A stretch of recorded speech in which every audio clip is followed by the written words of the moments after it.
Forget about the past. Forget about what went wrong.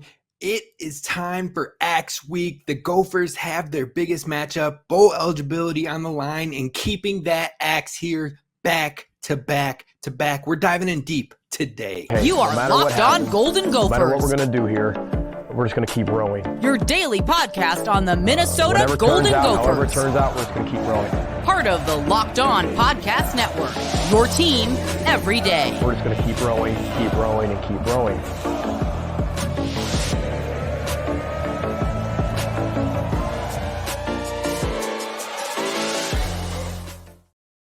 You are listening to Locked On Golden Gophers, part of the Locked On Podcast Network, your team every day. My name's Kane Rob, host of the podcast, former collegiate football video coordinator and recruiting assistant, here to talk Golden Gophers with you each and every day of the week, Monday through Friday. And it's Axe Week, folks. It means we lock in, we forget about the past, and we focus on this 1 week in trying to keep a three-peat going. We're going to break down the Wisconsin Badgers. They've had some struggles of their own. We're going to talk about their season so far, the players to be on the lookout for, and then we're going to talk about the biggest questions heading into Axe Week here in Dinkytown this weekend after Thanksgiving. And then finally, we have to talk about a preview for the AR Pine-Bluff basketball matchup that is coming up. We're going to talk about all that and more today at Locked On Golden Gophers, so be sure to hit subscribe so you don't miss any daily content moving forward, especially with Axe Week fully on hand. And we're going to jump in today's episode, which is brought to you by PrizePicks. Go to prizepicks.com/lockedon and use promo code LOCKEDONCollege for a first-time deposit match of up to $100. Daily fantasy sports made easy. But let's break down these Wisconsin Badgers, because they officially qualified for a bowl last week in a win versus Nebraska. It was a game where Nebraska was up quick. It looked like maybe they were going to add to Wisconsin's 3-game losing streak, but they gritted it out. They grinded it out. They found a way to win, and that's what this Wisconsin team has been about this season. They've had their struggles. They've had their ups and downs, but they've shown grit in a lot of their games. They've tried to push back, push through, and they've had players that aren't willing to give up. And that is a big thing, especially under a new first-year head coach. Now, although Minnesota hasn't been anything to write home about this season, so there is no way to really talk when it comes to the Gophers season outlook, I just got to say this and get it off my chest. Wisconsin fans owe me an apology with the crap they gave me this offseason talking about, I said Luke Fickell was getting overhyped for year one, not for as a coach, not for the long term. I said solely for year one. The hype was getting overhyped because of people saying, oh, it's going to be a 10-win season with Luke Fickell in his first year. Oh, yeah, easy win in the West, all this stuff. Nah, because it is tough to get from G5 to P5. I don't care if he was the only coach to get to the playoffs from a G5 perspective. It is still a jump. It is still difficult. It is still transitions, especially when you're changing the entire offensive system, the entire defensive system, and you're doing it all in one offseason. It's tough for anybody, but especially making the jump from a G5 to a P5 where there are tons of changes going on. So I've always said I think it'll be a great long-term hire, but overall, the changing of the systems and all of that, there were bound to be hiccups. So the 9-10 win preseason predictions and all that was wild. Now, we're heading into the final week of the season, and Wisconsin is 6-5, which is better than the Gophers. I can't even talk mess when it comes to that, but there's been hiccups, and I just had to get that in. I had to get that little I told you so in, because I had hundreds of comments talking about how stupid I was and all this, all that.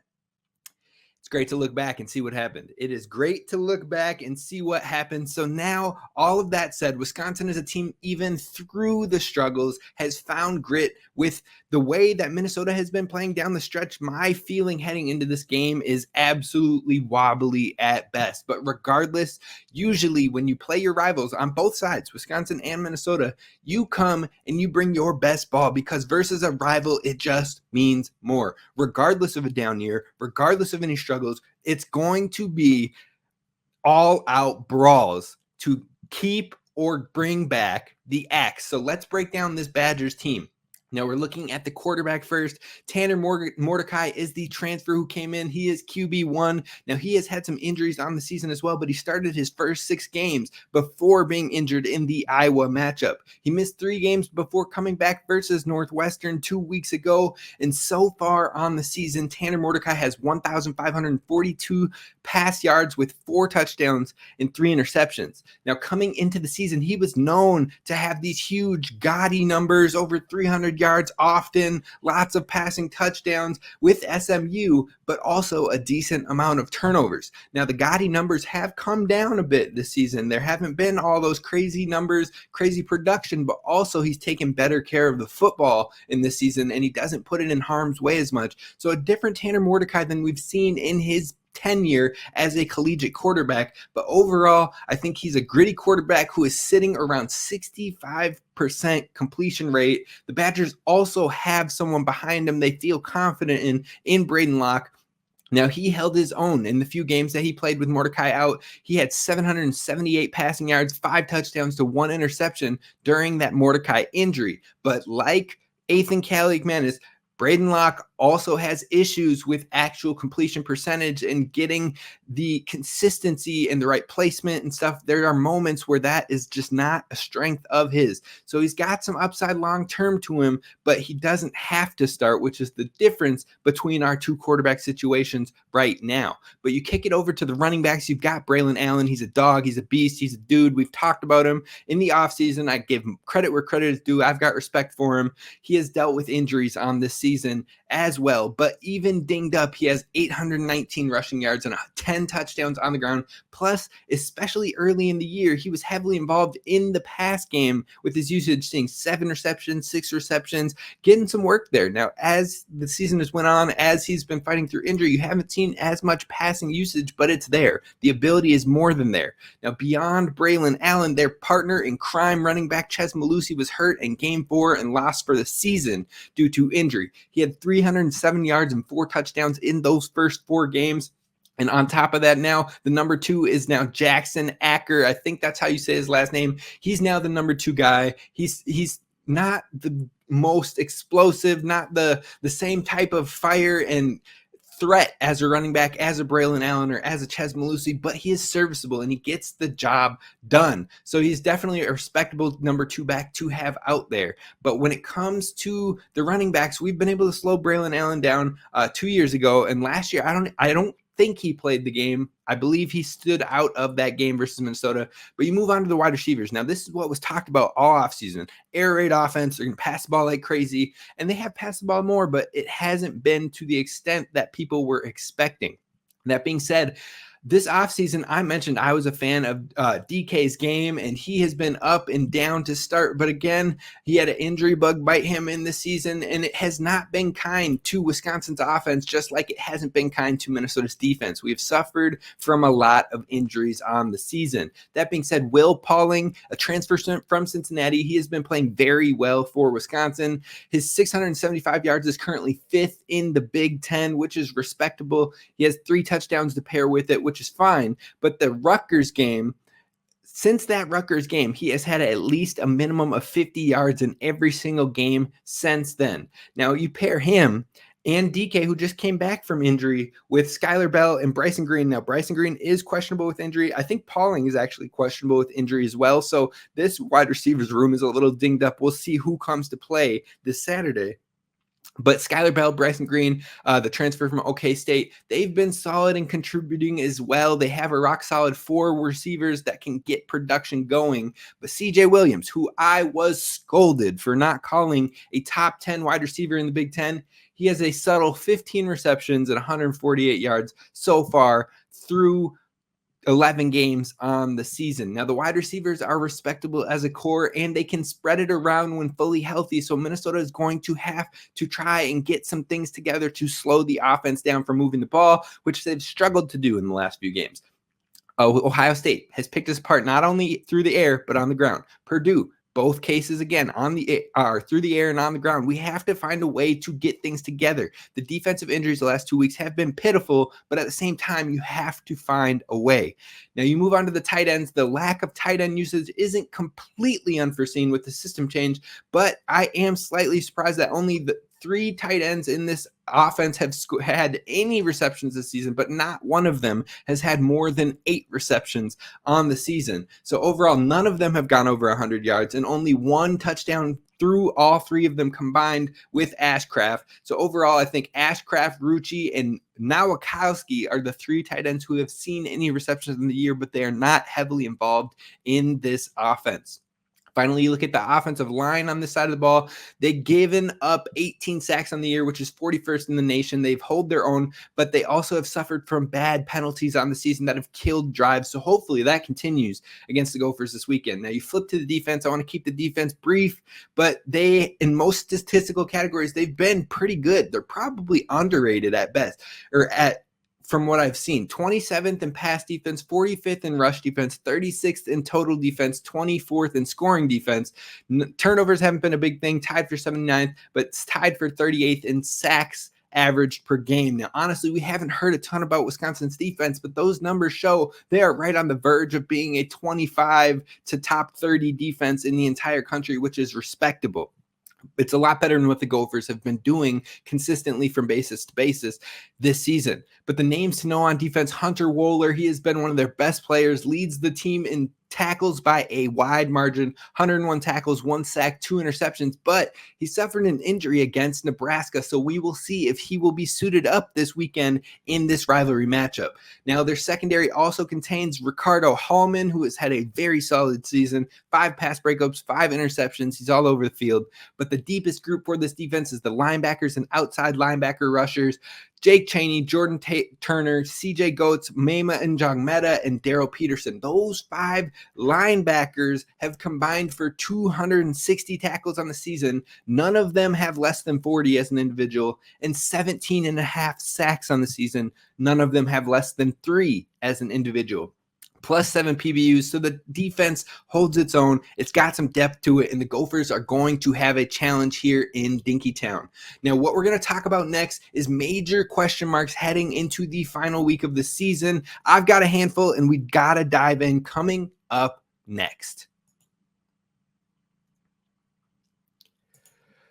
First, I want to talk to you about our friends over at LinkedIn Jobs, because when it comes to hiring, it can be stressful, it can be tiresome, and every day feels like a high-stakes wager trying to make the right hire, but you don't have to worry anymore because LinkedIn Jobs has you covered. You can be 100% certain that you're going to have access to the best qualified candidates available. It's why you got to try out LinkedIn Jobs. You can post about your job for free at linkedin.com/lockedoncollege, and you have access to not only a purple hiring hashtag on your personal profile picture to tell your entire network and get other suggestions, but you also have access to screening questions and other tools to make sure you get the right quality candidates faster to your interviewing process. So LinkedIn Jobs helps you find qualified candidates you want to talk to faster and for free. Go to linkedin.com/lockedoncollege. Again, that's linkedin.com/lockedoncollege. Terms and conditions apply.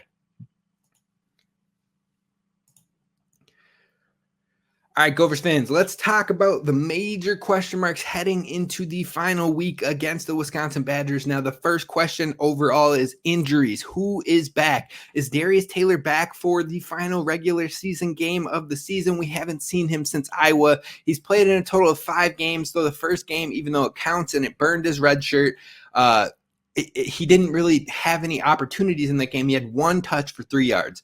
Outside of that, the 4 games that he has played in, he had 588 yards in those 4 games for a 591 total rushing yards as a true freshman through only 5 games on the season. He is one of the leaders in the Big Ten, especially in that chunk. He was the #1 running back in the Big Ten, and it has been tough sledding without him. Now, we've had some serviceable guys in there. Zach Evans has showed potentially showed effort in there. He is also injured for the second time this season. Jordan Newbin has been in there, and he has shown flashes in difficult times, but at the same time, he's been up and down when it comes to being able to create, and that's not all on him. That is also on the offensive line and being able to create the holes for him. But Darius Taylor is a difference-making running back, and he has been out, and I don't know if he'll be back this weekend. It's the biggest question for the Gophers on the offensive side of ball, and I still don't know what's going to happen there because Coach Fleck just holds those injuries like they are top secret government knowledge, and we don't know until 2 hours before the game. So that's the major question on the offensive side of ball, because he would be a huge addition in trying to keep that axe here for the third year straight. You flip it over to the defensive side of the ball, there are injuries all over the field. We lost Aiden Gooseby for the entire year now. We've lost multiple players season long, but we're looking at Darius Green, who was injured in the last game and did not return. We were already down a safety in Aiden Gooseby. Darius Green goes down, and you got Coleman Bryson, who's been stepping in, but he's had some missed tackle issues as well. So you've got the linebacker core is absolutely dinged up and torn apart. You were missing Cody Lindenberg for the last 2 games and the first, 6 games on the season. And then you had Maverick Baranowski's injury against Purdue, which put a true freshman middle linebacker in there. He's been learning through the muck and trying to get through it all, but that is not the defense that this Gophers team was expecting.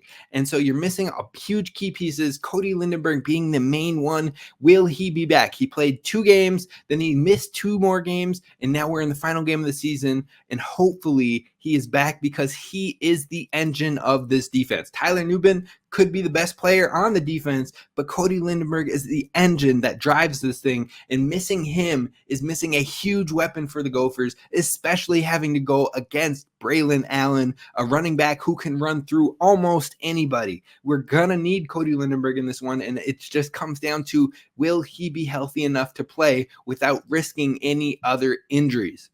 Now, the other questions that we have heading into this week is, will Minnesota play like they have nothing to lose? Last week, we saw maybe the worst effort from this Minnesota Gophers team on the entire season. It didn't look like anybody believed they could have any shot in that game. You're only down 13-0 at halftime, but it looked like we were just playing to be out there, run the clock, and get off the field. It didn't look like, let's play to try and shock the world. Let's play our best football. Let's go out there and prove everybody wrong. Didn't look like that one bit.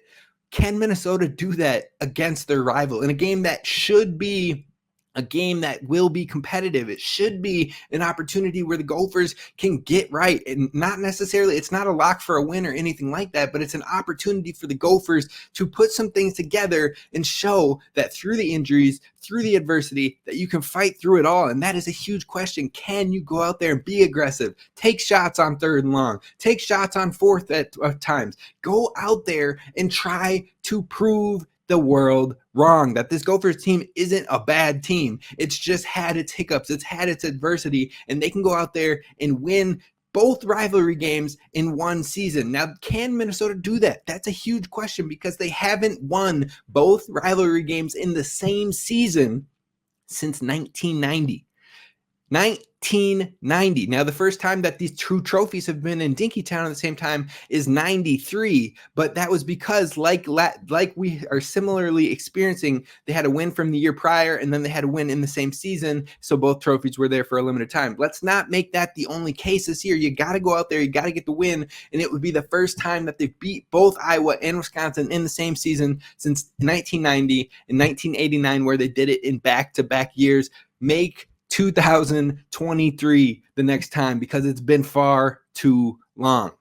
Now, the final other questions I did want to look into heading into this big game is, after back-to-back games being gutted on the ground, can Minnesota find a way to stop the run with another big-time running back coming? Braylon Allen is going to be an NFL running back. TreVeyon Henderson, who ripped us apart last week, is going to be an NFL running back. And then you've got Devin Mockabee and Tyrone Tracy, who both combined and ripped us apart as well.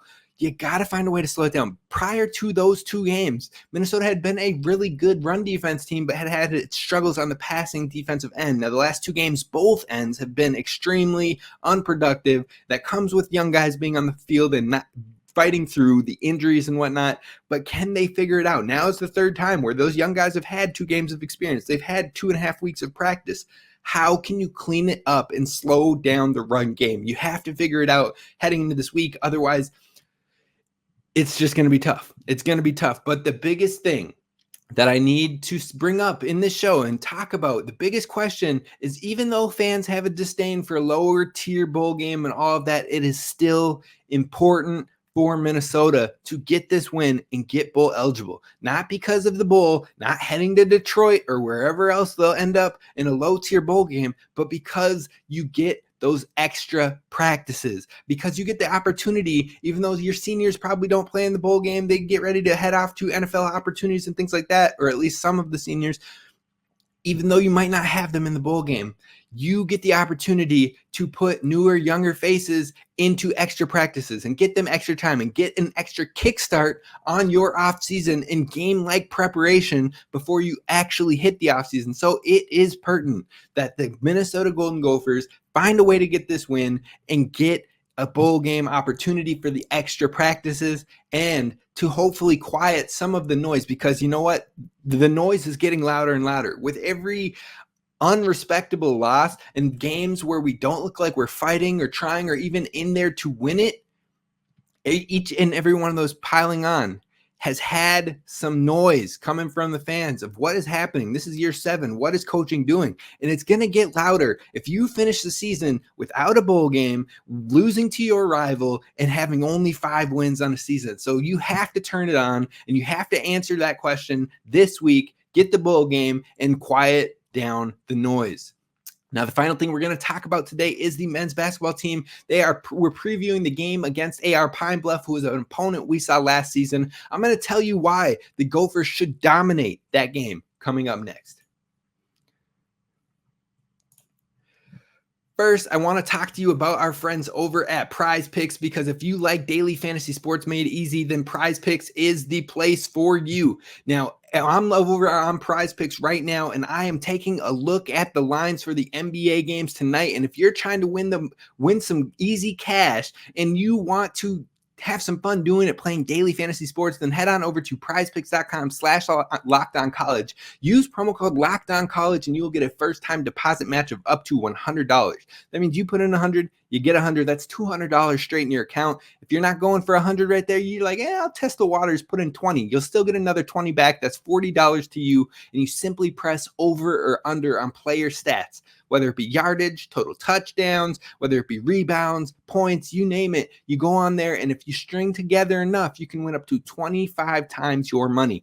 Now, the games I'm looking at for tonight, I see Darius Garland. His rebounds line is 2.5. I'm definitely going to smash the over on that, as he has had 3 or more rebounds in the last 5 matchups that he has played in. I also went over to look at the assists. Now, I had Kevin Durant as my choice. His line was 4.5 assists before I started the show. It has moved up to 5. So you got to go and you got to capitalize on those numbers before they keep creeping up. But if you look at Kevin Durant's assists, his last 3 games, 10 assists, 9 assists, 8 and 6 assists. 5 is still nice. You got to push to the 6 if you're going to take the over, but 4.5 was beautiful because all you needed was 5 or more, and he's done 5 or more in 4 of his last 5 games. So I did like that line. We'll see if I still take it. And the final line I'm looking at, Joel Embiid, 29.5 points. I'm smashing the over. In 5 of his last games, he's only been under 30 points one time, and that was against the Boston Celtics, who often give him troubles and is one of the best defensive teams in the country, in the league, country, whatever. But regardless, Joel Embiid is a player with the points that I would take. Head on over to prizepicks.com/LockedOnCollege and take advantage of the first time deposit match of up to $100. prizepicks.com/LockedOnCollege.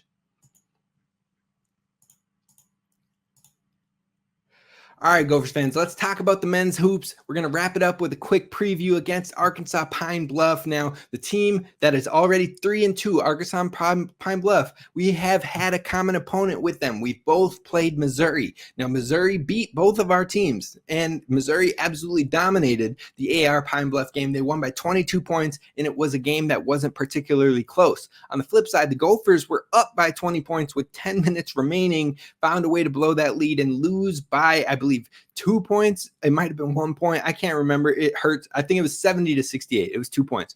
Anyways, we absolutely should head into this game at home and dominate. No questions asked. That statement alone, that's the common opponent that beat them by 22 points, and we were in a scrappy game, in a game that we probably should have won by multiple scores, that tells me the Gophers absolutely need to run this game from start to finish. No ifs, no ands, no buts. And they also need to use this game to improve, not just coast through the game. Use it to learn lessons. The 3 lessons that the Gophers need to focus on in this game is fixing the turnover issues, because it needs to cut down. The turnovers have been too much. So fixing turnover issues while maintaining the pace of play that they've been putting, that is going to be a huge thing. Number 1 of trying to test and get going against Arkansas Pine-Bluff. Now, number 2, if you get cold, you have to find a way to get easy baskets and build confidence. The upstate, I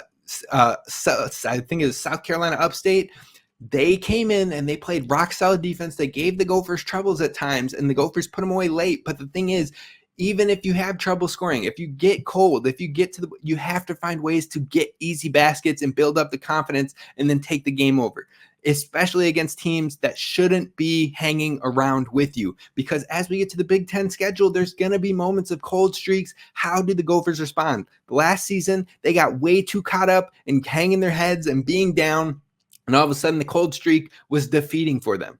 But in that Missouri game, we saw the first one. They got out of it within 6 minutes or so, but they found a way to stay competitive, hanging their hats on defense and getting back into the confidence in the first half. The second half, it felt like they just lost it. They hung their heads a little bit. They got lazy, and their approach ended up letting the team back into the game. So you have to find a way to build that confidence in the cold streaks. That's number 2. And number 3 is keep your foot on the gas and don't breathe. Don't take it easy with a big lead.